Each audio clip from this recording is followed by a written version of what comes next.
Honey, I want to find out why the lady is a tramp. Well, God is a Gaga, and she sings all about it at Radio City Music Hall, and we are recapping.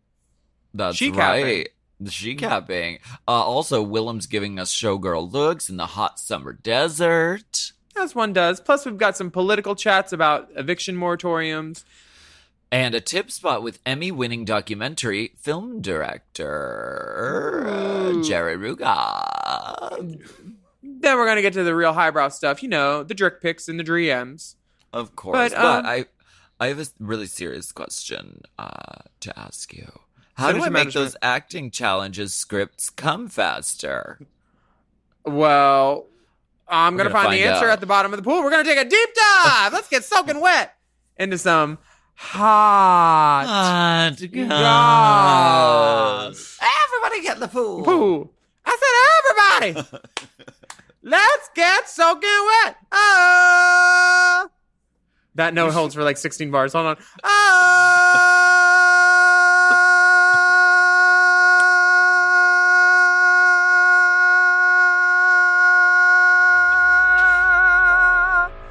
Wow. And then she does it again. Stop in the pool. Forever. Dog.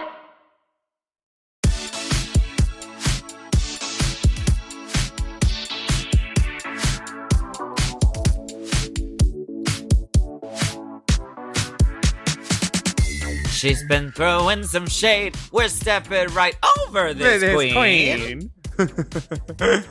Ooh. Walking on. Oh my gosh. Walking on hot fire glass. Ooh, honey, walking on. Hot fire glass. She's fashion roadkill. Honey, you're just fashion roadkill. You think you're a supermodel? You're just fashion roadkill. Shangela said that. You know what? Welcome back. Welcome back. Welcome back for yet another steaming, piping, scalding serving of hot goss. Oh, God. There's a cacophony of songs.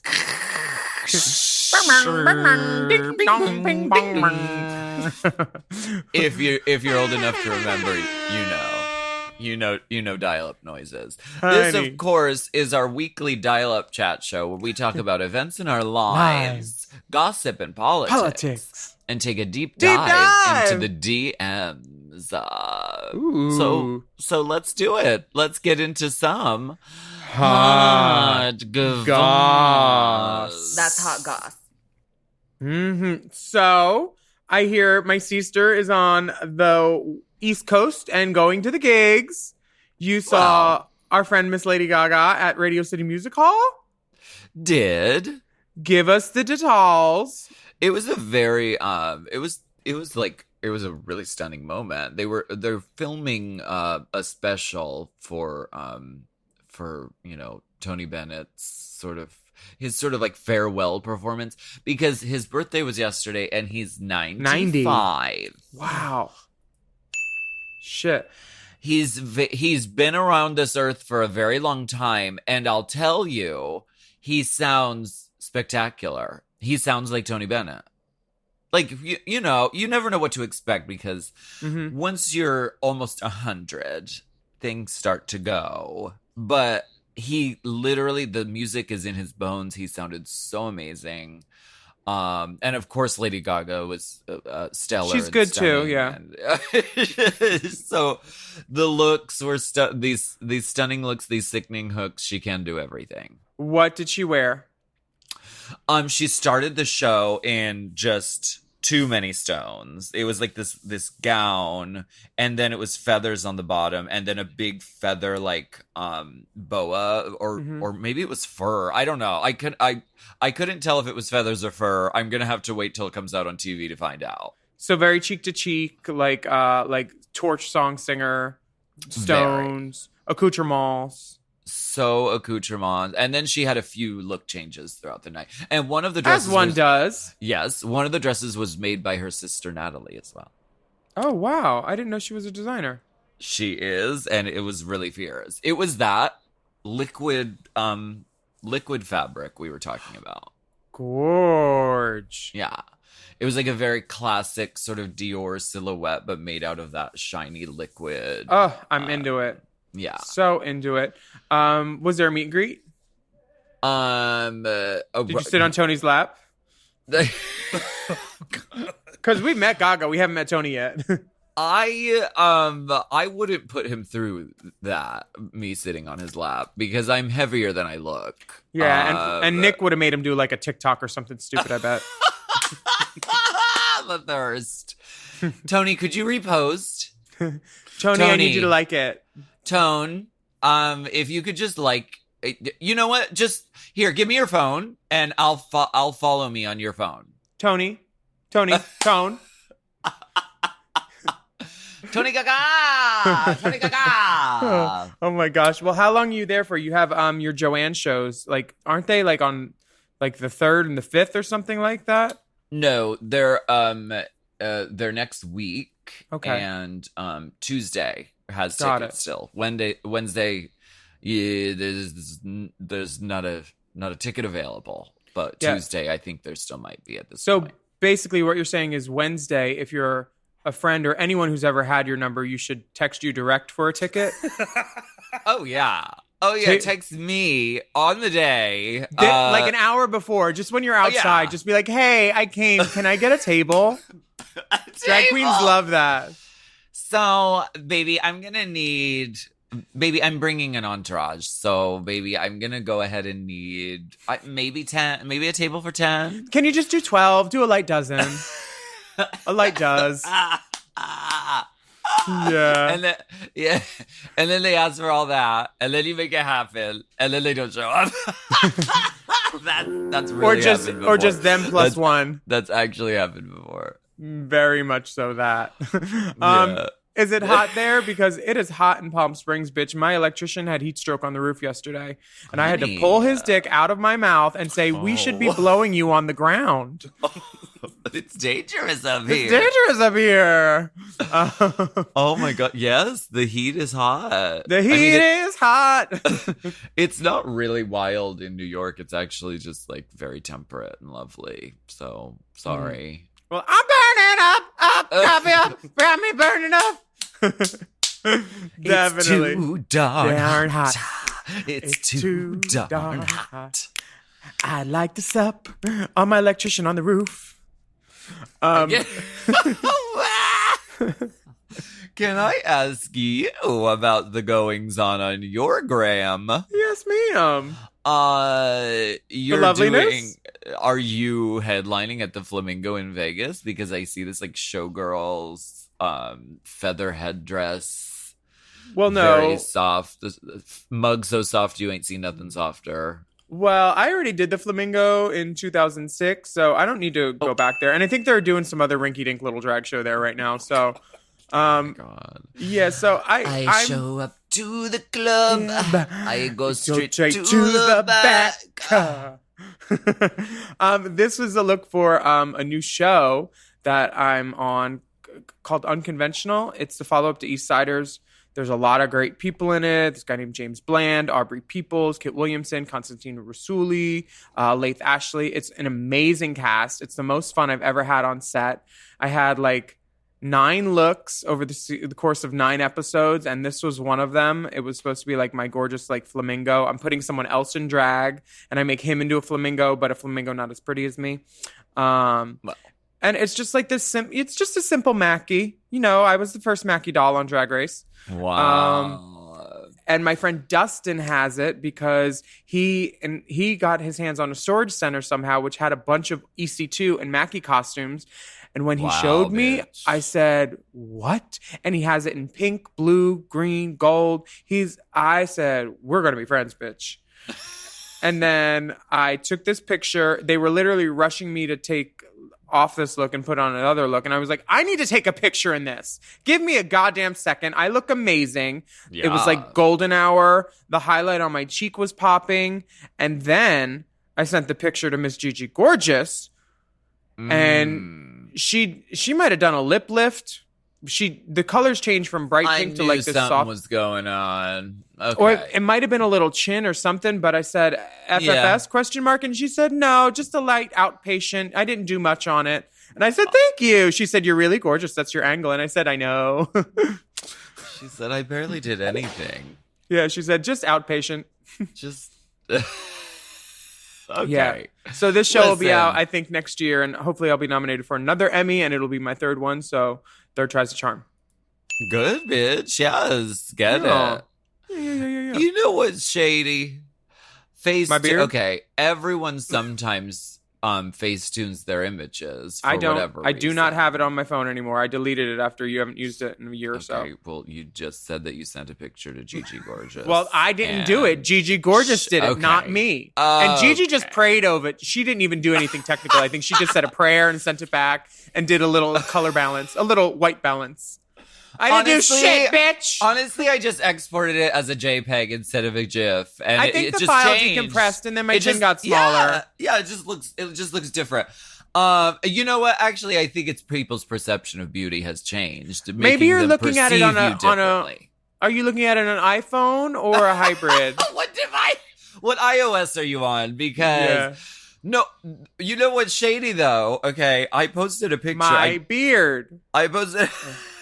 I posted a picture, I don't know, last week or something, and it wasn't even overly Facetune. I did use Facetune for the purposes of bringing out the details on the shirt that I was featuring. Yes. Mhm. That's it. That's and you know what's it. shady? I posted this What? picture, and Facetune's Instagram account commented, "We love it, looking great," or something. Facetune with a blue check says, "Looking good." Wink. That is shade. That is shady bastards. That is shade. Now I they. wasn't overly Facetune. Yeah, but I think maybe your past efforts have maybe caught their eye and said we should follow this girl. She's really What? taking advantage of our products. Listen, some of these girls go ham with Facetune, which there's nothing wrong with that. You might as well. Why not? We live in the digital age. But I don't do facial restructuring. Just resurfacing. I will whiten teeth. I will smooth out skin texture. I will smooth out like the lace line. I will nip in the waist. I will not do facial restructuring only because when I show up to a gig, I don't want you to have been looking at my Instagram and then this thing shows up and you're like, who is this pile of puke? I've been looking at this stunning, small-headed woman Honestly, the girls on my are phone. the girls are going ham, and I think some of them should just take a thinly pieced slice of honey baked ham and hold it up over the camera because that might make a good filter. Honey glazed. You can't even recognize some of these bitches on their Instagram. Nothing wrong with it. I'm Nothing. just saying, for me me? in general, Personally, universally. Okay. Yeah. Let's talk about Rainbow Spotlight. Our Rainbow Spotlight policy. mm-hmm. It is Race Chaser's policy to always keep you informed about our inner goings on. Yeah. So if you are submitting a song for Rainbow Spotlight, and we love submissions, please include a link to the song available on streaming platforms rather than, this is shady. Okay. Rather than describing the song and maybe including the song title, maybe or maybe not in quotes or underlined. It's easier to find a song to play with a link. Oh, this is Dipper being letting Dipper. us know. Yeah. So wait. Also, a song is not a voice note. We're finding that out also. It is not a voice note. It is also not an idea for one of us to record a parody of Started as a Bottom, Now We're Here. This is not a parody submission line also. Make sure your song is released because there's not much of a benefit of sharing the song if people can't find it, play it, and support your artistry. Thank you. This letter comes from management. So wait, Dipper, Well, tell us. no. This message comes from Woe Management. Because Woe Management. Womanagement. Yeah, that's going to be the name of my management company. Woe Management. And then legal will come after you because it's so you have to change it. Oh God. Again. Um, Again. Dipper, so wait, do people just send you an email and they're like, hey, I have a song. It would be really sickening rainbow spot. And that's all they said. Yeah, and sometimes they like say the song, but they also say the EP title and then a couple other song options, but they don't format it in a way that it is easy to access. Just send Alexa, play Morgan McMichael's Why You Mad? Why you mad though? Why you mad Why you mad though? It's just, if you're submitting your song to someone to consider, you should just make it easy, click, and then we can listen to it. You know what I mean? That's all. Of course. Because I tried to find like 3 different songs that people emailed about, but they were like, the spelling was different. It wasn't. So that's all. I want to be able to support people in the proper way. Well, we would like to throw our support behind Joel Correa this week and his song Steps, which you can listen to now because we're going to play it. Let's take a listen. Yeah, he sent a link. Take a little listen. Take a little listen. Not every story has a happy ending. Destiny doesn't always mean that it's meant to be. Baby, just remember you were always with me, keeping you tucked away in my memory. 1 and a 2 and a 3 and a 4, counting the steps that I take to the door. Don't know what I'm doing, don't know what I did before. I just got a taste and I just need more. Yeah, I just need more.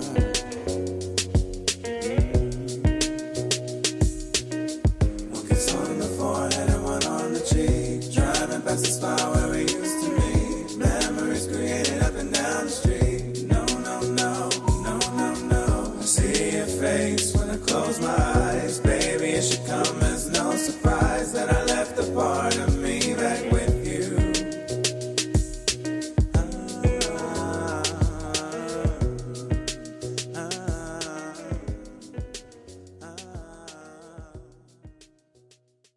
Chime is changing the way people bank. They offer the most rewarding, fee-free banking, and it's built just for you.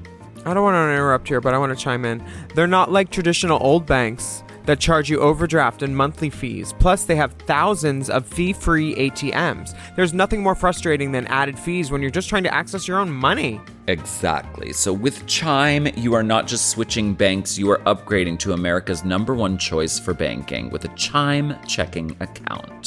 And how about some of these benefits? All benefits here, honey. Get 5% cash back on a Chime card in a category of your choice, like gas or groceries. And you get savings that grow faster with 3.75 APY. That's 9 times higher than the national average. And don't forget, they also have Spot Me, which lets you overdraft up to $200 fee-free. We all need to be proactive in our own finances and understand what our money's doing, and banking can be confusing.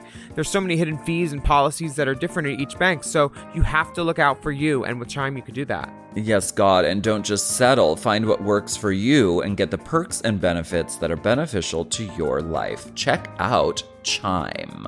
Honey, I did. I'm a Chime user, and Chime is not just smarter banking, it's the most rewarding way to bank. Join the millions who are already banking fee-free today. Head to chime.com/drag. That is chime.com/drag. It only takes a few minutes to sign up. Chime is a fintech, not a bank. Banking services provided for MyPay and Chime Card provided by Chime Bank Partners. Optional products and services may have fees or charges. Stated annual percentage yield and cashback for Chime Prime only. No minimum balance required. Checking account ranking based on a J.D. Power survey published October 20th, 2025. For more information on APY rates, MyPay, SpotMe, and travel perks, go to chime.com/disclosures. This podcast is brought to you by Squarespace. Squarespace is the all-in-one website platform designed to help you stand out and succeed online. Whether you're just starting out or scaling your business, everybody needs a website. Otherwise, you're just out there making your business happen with what? Word of mouth? No, ma'am. If you've got a passion project that you're starting, if you want to start making drag watches that are purely ornamental, made for the sole purpose of a queen touching her wrist during lip sync when the song lyrics say, time, That idea is brilliant and needs a website. This is why you need Squarespace, because Squarespace gives you everything you need to claim your domain. Showcase your offerings with a professional website, then you can grow your brand and get paid all in one place. Plus, they have integrated SEO tools, which means search engine optimization, I think, so you can show up more often on search engines. And their Blueprint AI design tool, which can get a fully custom website built in just a few steps if you want to do the whole AI thing. Plus, you can connect your socials, set up easy ways for your customers to buy your products, and even schedule appointments with you. It's all right there on Squarespace.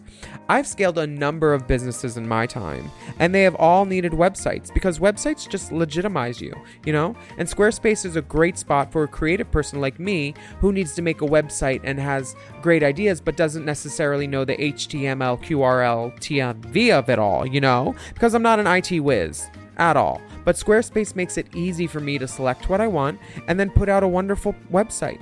And it could be the same for you. You need to check out squarespace.com/drag for a free trial. And then when you're ready to launch, just use the offer code DRAG to save 10% off your first purchase of a website or a domain, which is kind of the same thing. Squarespace.com/drag.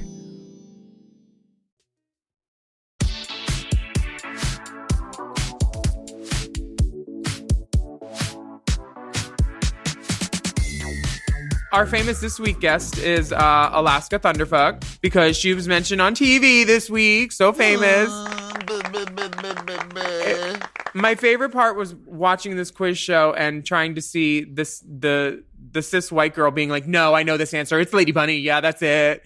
When she was so sure that she knew about drag. She swore. I mean, did no one hear the clue? So the clue was Alaska famously impersonated this actress who was born in 1856 on a BBC quiz show, and somebody said Lady Bunny instead of Mae West.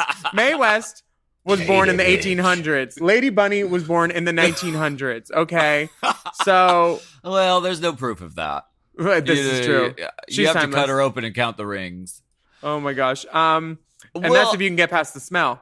But this was very wild. Joseph Shepard sent me this clip, and I was like, "This is wild." But they also, in the contestants' defense, they said nothing about RuPaul's Drag Race on it. They just said Alaska on All Stars. One name, you're famous. Impersonate. But I mean, you kind of have to put it in the context of like which All Stars. There are multiple things that are All Stars. You've only been on All Stars once, though. Well, yeah. Competing. Yeah. You were a guest drummer also, I think. I was, yeah. And guest percussion. First chair. I was a handmaiden. Mm-hmm. You were. But yes, the answer was Mae West, not Lady Bunny, and not Joan Collins either. Fuck Joan Collins is drag. Y'all thought she was born in 1893? Fuck Joan Collins is drag. No. It was cool to see that though, because like in England, drag queens are legit famous people, like the Drag Race girls. Well, I mean, we get to be clues sometimes on Jeopardy over here. Yeah. Yeah. Do you remember that? Latrice, right? Yeah. What an honor. Truly. So should we let's get politicalized? I'd love to. There's a lot of shit going on, but we're gonna sing a song first. You ready? No, it's jazz. It's jazz. I'm in Hot a jazz jazz mood, so I might sing the notes different. You know, it doesn't have to be exact. I'm in New York. All right, let's get this swing on. It doesn't have to be exact. Let's get political. Let's get political. Political. I wanna get political. Okay, that sounds more like Born This Way, the country version, darling. If I want to sing a country, baby, that's okay. Last Friday, Representatives Cori Bush and AOC got on Instagram Live and called out their colleagues for adjourning Congress early to go on vacation on the eve of when the federal moratorium on evictions was set to expire. So Cori Bush decided to sleep on the steps of the Capitol in protest and demonstrate what would happen to so many Americans who may end up getting evicted. This is a great display of activism, in my opinion. She slept on the Capitol steps for protesting the adjourning of the August recess without passing an extension in the U.S. Centers for Disease Control and Prevention's eviction moratorium for renters that expired Saturday nights. She said the House is in recess, people are on vacation. How are we on vacation when we have millions of people who could start to be evicted tonight? Cori Bush is a Missouri Democrat, and she told CNN's Jessica Dean on Newsroom Saturday afternoon, there are people already receiving and have received pay or vacate notices that will have them out by tomorrow. People are already in a position where they need help, are most vulnerable, are most marginalized, and those who are in need. How can we go on vacation? No, we need to come back here, Bush said from the steps of the U.S. Capitol, where she had slept overnight in an appeal to make her colleagues extend the moratorium. Did it work? How do we find out if it worked? Did they? So it did work, Dipper? You're saying? Well, something happened. Okay. Which is right there below. Oh, we have updates. Okay. So things happened. The CDC announced on Tuesday a new 60-day moratorium on residential evictions in areas with high levels of COVID-19 infections after having rejected an earlier push by the White House. The order applies to about 80% of U.S. counties that have substantial or high COVID-19 community transmission rates and covers about 90% of the U.S. population. The new CDC order will protect millions of renters from eviction, but will be more limited than a nationwide moratorium that expired Saturday at midnight. And it's only for 60 days. President Biden told reporters it was unclear if the new order would pass constitutional muster, but that it would at least give states extra time to distribute rental assistance. Biden also called on state and local governments to extend or put in place eviction bans for at least the next 2 months, White House spokesperson Jen Psaki said. Okay, so something happened. I don't think it's enough. Yeah, I mean, the Delta variant is like hitting America hard right now. Like LA is crazy. I just talked to Latrice, and Florida's crazy. Like, and there's all these people without masks and without vaccines. So I don't know that 60 days will be enough, because people are going to be passing it around for months now. Yeah. They need a drag queen in there just to be like, hello. No. We need free rent for a year. Yeah. Or something. Like, I don't get it. I don't get what people are thinking in power. Like, are they? Yeah. Thinking, it feels like they're thinking about themselves and not the real normal people that, like, you know, are on the ground. Because these politicians, they're not hurting. If you're sitting in the Senate or the House of Representatives, you're not hurting for money right now. Guaranteed. Yeah. They get paid, okay? So they're supposed to represent our interests because we voted for them. And the people that are going on vacation when there's a crisis are not representing our interests. And those people need to be voted out and called on it. I hope someone takes their pictures when they're on vacation and says, I'm so glad you're playing with fucking porpoises instead of dealing with the poor people and what we're going through. Yeah. Oh, look, there's Marco Rubio. Because the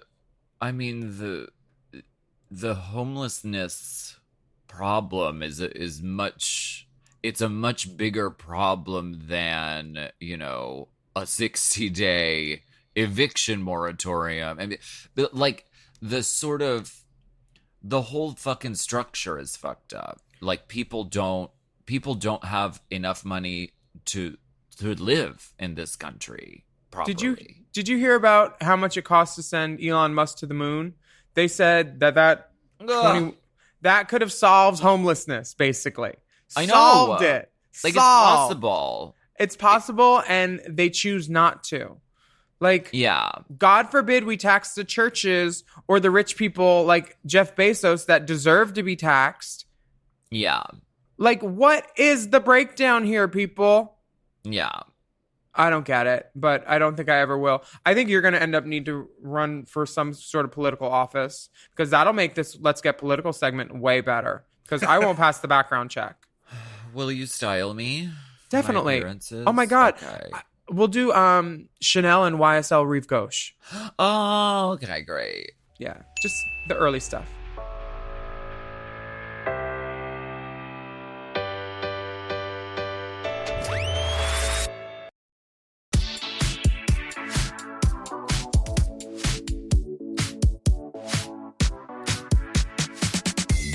We are back, and it is a well-known fact here on Race Chaser that we do at times enjoy having a tip spot. Isn't that right, Willam?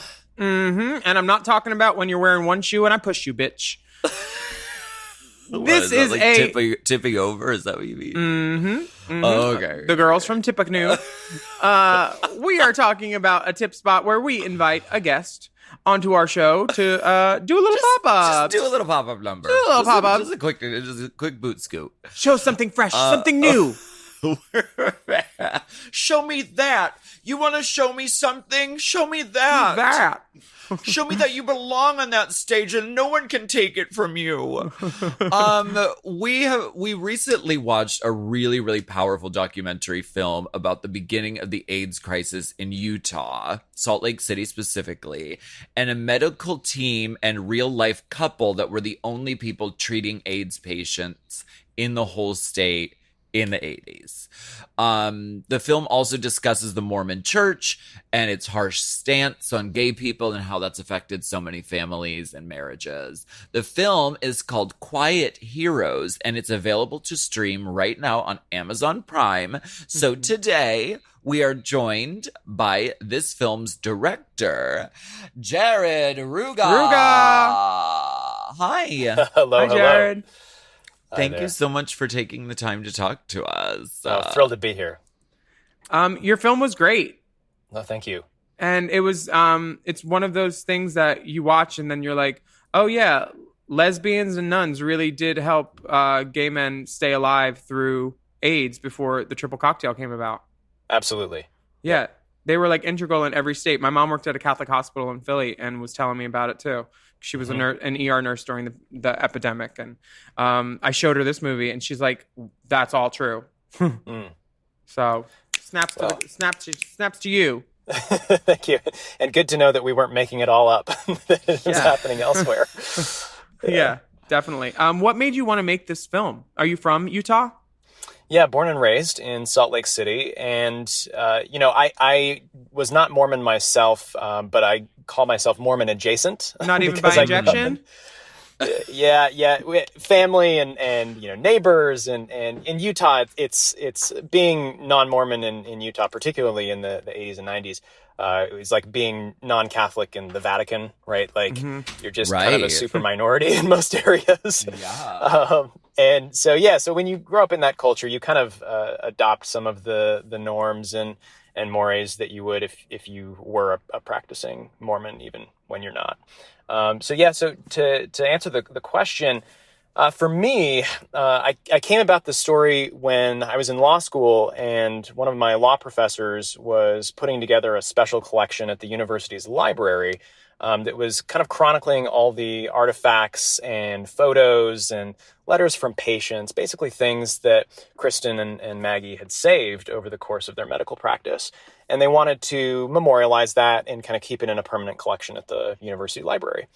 And the more I learned about their story, the more it was clear that like this was more than just a special collection at a university library. This needed to be told in a way that was more accessible to more people. I think women in general, especially queer women, are the unsung heroes of many LGBTQ rights movements, and they were so integral in so many communities during HIV and largely invisible, especially in kind of popular media.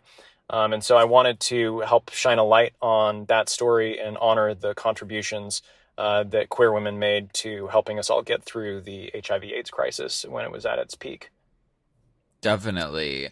And you focus in the movie on Dr. Kristen Rees and physician's assistant Maggie Snyder, who you mentioned. They treated patients together, but they're also a real life couple for many years. So they're such they're so cute. First of all, they're like the cutest little couple Spitfires. ever. But what drew you to them specifically? It was pretty clear from the beginning that the story needed to center around them and their relationship, especially because embedded throughout the whole thing was Dr. Reese or Kristen, It was her coming to terms with her own sexuality and working through some of the internalized homophobia that she had picked up over the years. And then in a conservative kind of patriarchal place like Utah, there's all the misogyny that she was dealing with as a woman, especially a woman in a kind of male dominated profession like medicine. And so it was clear that there was enough there to show how their story tracked the larger HIV/AIDS crisis, and how Kristen's kind of journey to self-acceptance tracked a lot of her patients who were encountering the same struggles. And so it was a little bit of a micro story within a macro movement. Now, this movie has been around for a second, or long enough to at least win an Emmy in 2019 for Outstanding Special Class Special. Yes. That must be amazing. Where do you keep your statue? Well, right now it is in its box that it came in because I just moved last week. But when I get my my shelf ready, when that's up, I'll put it there. Yeah, no, that was a very unexpected, but very welcome development in the life of this film. It premiered at Sundance in 2018 and kind of went on the festival circuit, and that platform enabled us to go into a few different distribution deals. We were on TV on Logo TV network. And that qualified us for the Emmy, and then we were in a category competing against Oprah, and so I was pretty sure we were gonna lose there. Wow, you went up against Oprah. But she has so many Emmys at this point. She doesn't, she's good. I was glad that she was willing to share. The film illustrated this point where when the middle class gets sick, they can very soon not be middle class anymore because of red tape and insurance paperwork and pre-existing conditions and lots of things that can go wrong, or just the bureaucracy of it all can take a while, and it can turn people destitute or homeless or whatever. After making this film, does the global do you see like shades of that in this, like insurance reform? There's all these things that need to change in America, and like this film like documents a lot of them. Like religious homophobia, insurance bullshit, AIDS, misogyny, all of them. This film addresses everything. Yeah, no, we at the outset of the pandemic, when things were starting to get scary, I was actually chatting with Kristen and Maggie about it and asking them what some of the parallels were. And they said, yeah, it does feel a little bit like deja vu, because this very quickly devolved into a situation of like the haves and the have-nots, where if you have a white collar information knowledge work job, and you can just kind of pivot to working home from your broadband internet, like and don't have any pre-existing health issues, and you have good health insurance, pandemic really didn't set you back too much. But if you didn't have access to all of those things, and you already had these kind of stacked disadvantages, the pandemic was absolutely devastating. And I think that's really how HIV was in the beginning. If you had access to good medical care and good education and information, at least, kind of in the early days, no one knew what was going on. But a few years in, we were able to start treating in ways, especially when the triple combo came out. And then HIV/AIDS was no longer a death sentence. It was just kind of a chronic illness that had to be managed. But like in the early days of both pandemics, if you are on the wealthier side of the socioeconomic scale and you have access to all the resources to help you, you were probably going to be okay. If you didn't, you weren't. And it's sad that in 40 years, things haven't really changed. They may have in many ways gotten worse. Yeah. Well, the movie's really amazing. Everyone out there can watch Quiet Heroes on Amazon Prime or iTunes. And I hope you have a nice move. You just moved. You. Moving is a pain in the ass. It is. Yeah. I've moved 3 times in the last 18 months because I relocated full time to Los Angeles, and right in the middle of the big second COVID wave. So it was the perfect time to move to LA. But 3 times. Wow. You must be following some good dick, honey. Oh my god. That's the only thing that can make me want to move 3 times in 18 months. Shit. Yeah. It's kind of out of necessity, but I'm good. I'm gonna stay put now. Nice. Well, I hope to watch your next film and love it as much as this one. Great work. Thank you. Thanks you for both so coming to the much. tip so much. spot. You can get paid at the bar. Just give them this payout slip. Don't ask them to count your ones for you because they won't do it. Casey is very busy.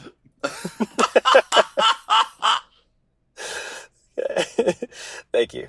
Bye. Thank you so much.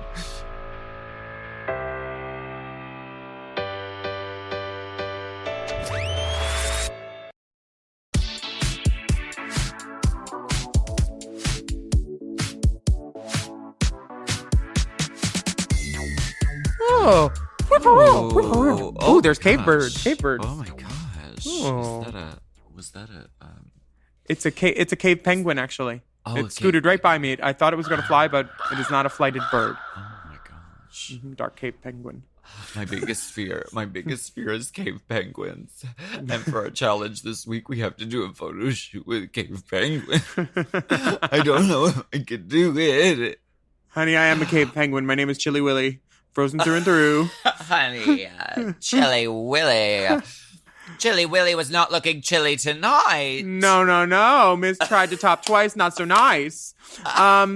This first... first we need to go where spelunking. we go spelunking, deep inside the DMs.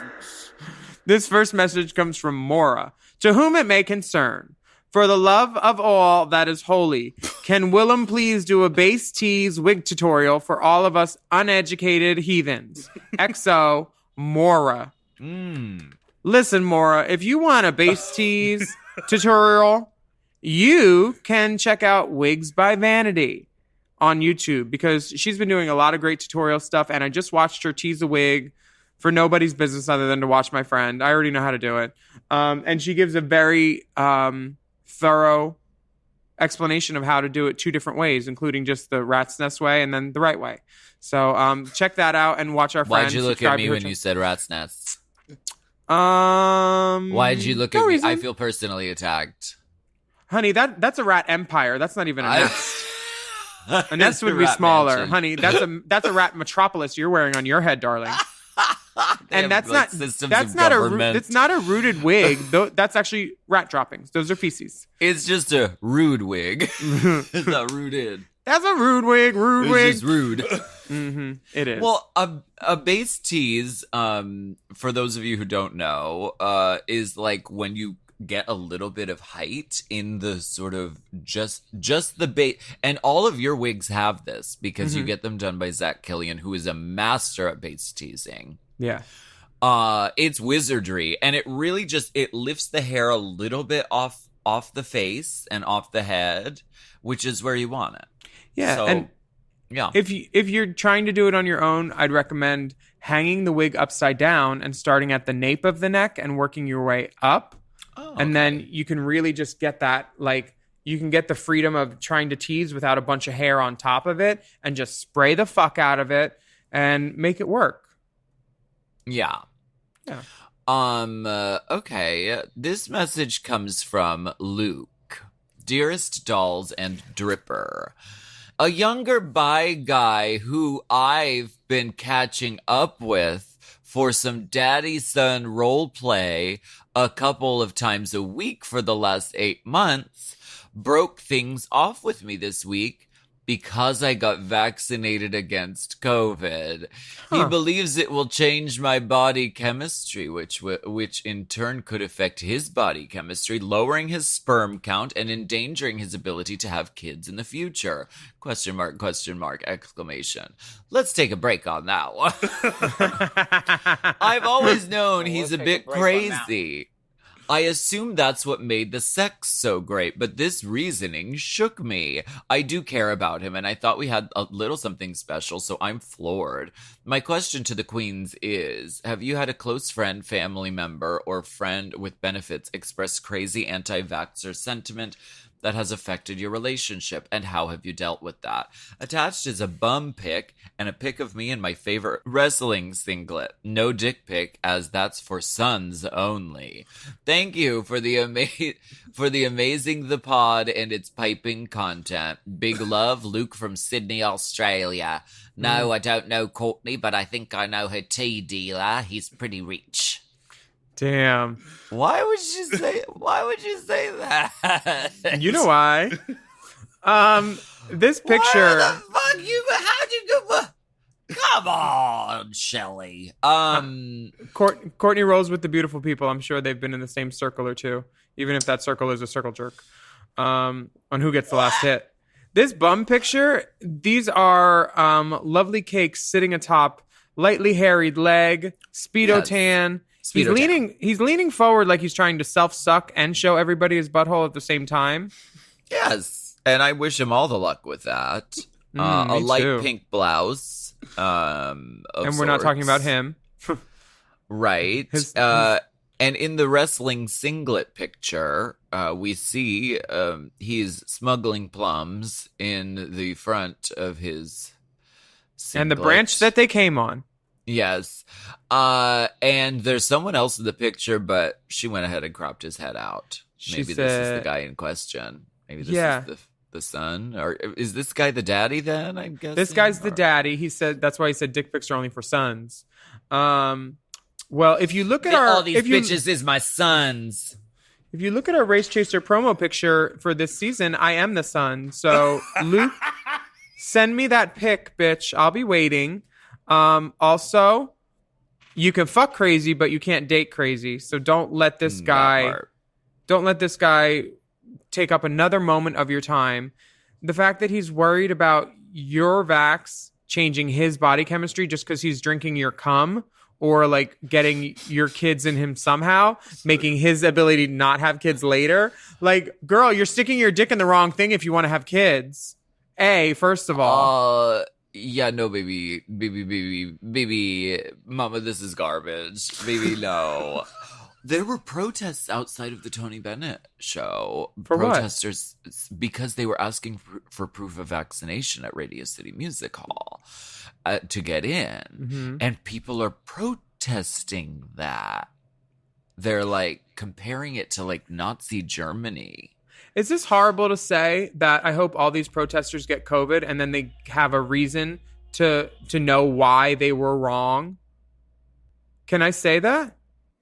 It is inflammatory what you're saying, Willam, but also there are so many examples of people who were anti-vax who then got sick with COVID and had horrible experiences. And they're like, why was I thinking that we shouldn't get the vax? Somebody was like trying to explain it to someone, saying like, I got sick from COVID, but I had the vaccine, so it wasn't as bad as it would be. It wasn't even as bad as chickenpox. And they were like, what's chickenpox? And then they said, oh, well, there was this vaccine. And that's why you don't know what chickenpox is if you're like under 15 or 14, right? Because people don't really get it much anymore because there was a vaccine. That part, completely. I think, right? There was. Yes. So like vaccines usually have some science behind them and work, and sure, they might affect 0.001% of somebody, and who knows what they'll do in 10 years. But like, if everybody's doing it and it's safe and it's the smart thing to do, why does your guesswork and your QAnon search history tell you to do otherwise? Yeah. I don't get it, man.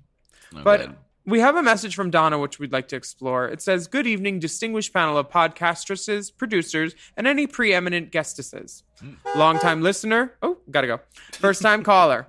Just got done with the recap of Coven Girls. And while it seems like monkeys may be writing some of these scats, Shakespeare say, what? Do either of you two know who actually writes the acting challenges for Drag Race? Would love to know more about how these masterpieces came to life prior to filming with the dolls. Of course, I've attached a few Drick and Peach pics for your perusal. Thank you, moms, for all this pod. You make my hump day so much more bearable. XOXO, Donna Hallway. Great drag name. Damn, Donna. Well, Donna enjoys the great outdoors because Donna is in a camping scenario. He's in a tent, if you notice. Yes, because you can never be a bear is never sure in the woods. Honey, she's double bag bear. A bear do use 2 tents at night. And he's got a good firm grip on this cock too. He has Wielding it almost. Wielding. Yes. Angling it. It is standing straight up. The couch is a it's like a slate color. I think it's an almost. all form. And Oh. you can customize those with any color leg you would like. A blonde, a walnut, a pecan wood. That's called immersive advertising. We got you. Well, Donna, Try I don't... skipping over this. Just kidding. Looks like he took a 2-minute sleep dick quiz. No, I'm just kidding. Donna Holloway, if you just give me a moment, let me just walk across the street and knock on the door and ask him. Well, no, I mean, because didn't you say they're not allowed to have writers? I mean, even though it's now a union show, they don't have writers. The same reason, like, there were a couple reality shows back in like the 2000s that tried to, the story editors, which is like what Mish, Jacqueline, all those people did. Those people on Top Model tried to get writers credit because they were constructing whole storylines and seasons and stuff. Mm-hmm. And I think Jackie was even a writer, maybe. I'm not sure, but they all got fired. It was a big to do on like Defamer or Vulture or whatever was the site back then. I remember reading all about it and being like, these people aren't being treated fair, and it's by a company that has tons of money, which is basically the same thing that most reality shows do. So, yeah. It might be the story editors writing it. It might be production. They might bring in someone. Maybe I think like interns or the people who put the challenges together, like something. I thought Coven Girls wasn't terrible. Well, I was watching Bob on First Reactions, and Bob was like, World of Wonder, if you're listening, can you please hire me to write and direct a skit, like an acting challenge? And I think it would be such a great idea. They've had, Alyssa Edwards come in as a guest, like, choreographer, but, like, why not? I think it would, you can only benefit from having the material be really funny and good. Which, right, Coven Girls, I mean, it's hokey, it's cute, but, you can give us something else. Yeah, I think it's time for something else because now the girls are actually auditioning for real things and, like, giving someone a material that has, like, the ability to sink your teeth into could be really great, I think. And who knows, they could find some great actresses and say, we need to do a drag sitcom. That's not like the Brady Bunch. That's so upsetting. So upsetting. And thanks, Jade. I agree. For instance, the Pink Table Talk, they were able to talk about some really serious, good shit, and it was a very successful and very good episode and a good challenge. So, I mean, Jan wore a dance costume, but like Derek Barry wore the Britney dance costume on the No One Died at Stonewall Table Talk. Yeah, that's why she was in the bottom, I think. Okay, why don't we move on?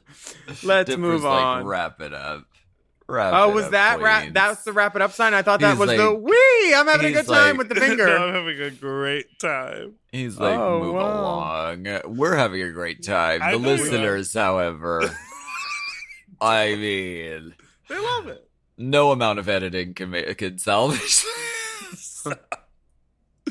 Editing. With Native, you get to choose your scents, and now we're going plastic free. The next message comes from Jake. Hi, Queens. Big fan. Love you. Let's get into it. Whoa. Okay. My husband is 21 years older than me. I'm 41. He's 62. We've been together 13 years, and he's the love of my life. A lot of math in that first sentence. A lot of math. A lot of addition. Okay. He's 6'4" and all kinds of muscly daddy hotness, and even though I've put on considerable weight since he met me, he never misses an opportunity to make me feel like the hottest, sexiest man ever, even though I don't always feel that way. Long story short, he's amazing. On top of all his hotness, he has the biggest and best dick ever. However, the only issue is that he he can take a really long time to come. And when I say really long time, I mean hours, and sometimes not even then. On the other hand, I can come just by him looking at me.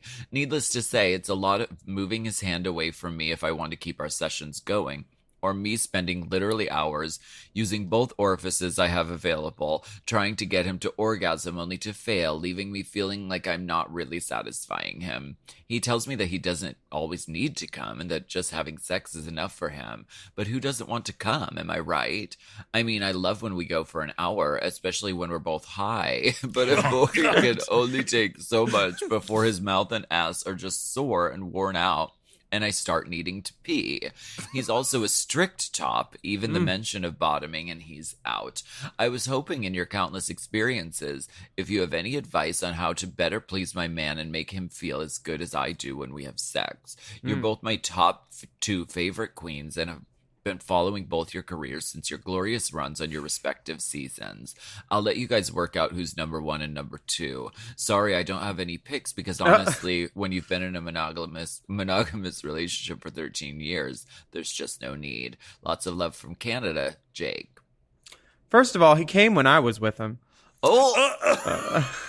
Jake. Honey, I fucked the whole band. And their I fucked biscuits the- were I fucked not the limp tour bus for driver. me. Their biscuits were not limp for me. I'll tell you that much. Thank you, Daphne. First of all, Back Jake. to set. Jake, fuck you, man. Fuck you, bitch. So I have a problem. My boyfriend, who's Just- really tall and muscular and has a huge dick and can fuck for hours. Wait, where's the problem? No, okay. No, I hear you.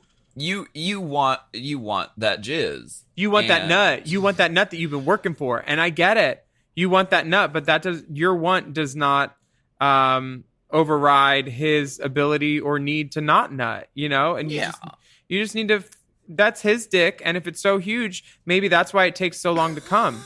There's so much surface area. I've been with guys where I've given a 35-minute blowjob and they haven't come. And I don't feel like that's my fault. It's certainly not my fault. Because, like, if you've ever seen how I suck dick, and I feel like both of you have, inadvertently, but you have at some point. But I've read the men's room wall at the Pizza Hut, so I've heard descriptions. Baby, no. You're thinking of the Shakies. Oh, the Shakies, baby. Yeah. I've been with people like this, and I've been that person where I've been like riding dicks, and then I get off it, and I'm like, I really don't need to come. If you came, I'm good. And they were just fucking me because they were thinking like I needed to come, and I'm like, no, baby, you're number 3 today. I'm done. Yeah. I can't. I'm thinking about him. Gonna heat up in the microwave when you leave. I think that you should. Not every relationship is going to be perfect, and this might be the imperfect part of your relationship. Well, and I mean, intimacy, like you said, doesn't necessitate, coming. Like it doesn't have to happen every time. So like, don't feel bad about that. And if he's telling you he's chill, then like work. And also like you can take a break to go pee. Like, yeah. And put a tongue in his ass. I know he's a top, but like guys come so quick. I bet he wouldn't like Well, He's the top that I was strict. with yesterday liked it. I was like, is there anything I can do to help? Because I already turned on porn. And like, I felt like I was his second or third of the day. Maybe something wasn't working as it should. Oh, okay. So that tongue went in the butt. And as soon as I came up, like after like eating his ass for like maybe like 2-3 minutes, a rock hard monument of a cock, bitch. I almost saluted and I said, oh, he's ready. He said, turn over. And I was like, okay. Oh my God. Yeah, that's exactly how I sounded too. Yeah, so try a little tongue in the ass, Tops like tongues too. Yeah, try that. That's good advice. Yeah, just be his little rim seat, Jake. Daddy's little rim seat. Well, thank you so much for listening to Hot Goss. Thank you to our tip spot, Quiet Heroes director Jared Ruga. Yes. Check out his film on Amazon Prime or iTunes. That's right. And send us your questions via email to racechaserpodcast@gmail.com. I'm going to tell you about this bonus footage. We have bonus video content at patreon.com/ Willam. And you can search for that bonus Race Chaser content by hitting Race Chaser in the little search thing. And then give us some money and you can watch anything you want. Like literally 99 cents. Do you want some money? Yeah, And right. we'll continue to release some of our Patreon content from 2019 for free now on YouTube. So make sure you're subscribed to both Willam and Alaska on YouTube and hit that bell icon so you get notifications. If you're on Instagram, follow us at Willam, at The Only Alaska 5000, at Race Chaser Pod, and at Mom Podcasts. And the link on Instagram at Race Chaser Pod also has lots of resources and places to donate money in support of the Black Lives Matter movement, and a link to aapip.org to help combat increased anti-Asian violence. Please get the vaccine, wear a mask, wash your hands and your ass. Stay safe and healthy. And we'll be back next week with more piping, steaming, Scalding, boiling, hot goss. Give it some zazz. Hot Goss is a Forever Dog podcast. Produced by Big Dipper. Executive produced by Brett Boehm, Joe Cilio, and Alex Ramsey. Mixed and mastered by Will Pitts. Our theme song is graciously provided by ATF Enterprises. This Goss is hot.